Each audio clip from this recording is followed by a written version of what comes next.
Open the Google Maps app on your Android device and ensure you were signed into your Google account.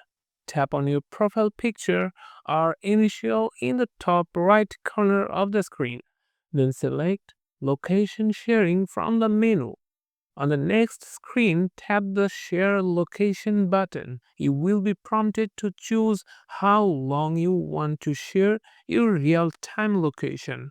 You can select a specific duration like 1 hour or share indefinitely until you turn it off manually. After setting the duration, you will see sharing options. Choose an app to share your location like WhatsApp, Messenger, or even email. Pick the contact and send the link. The person you share it with will be able to see your location in real time on Google Maps. If you want to stop sharing your location at any time, return to the location sharing menu in Google Maps and tap Stop next to the person you shared it with. And that's how you can share your real time location easily using Google Maps on Android.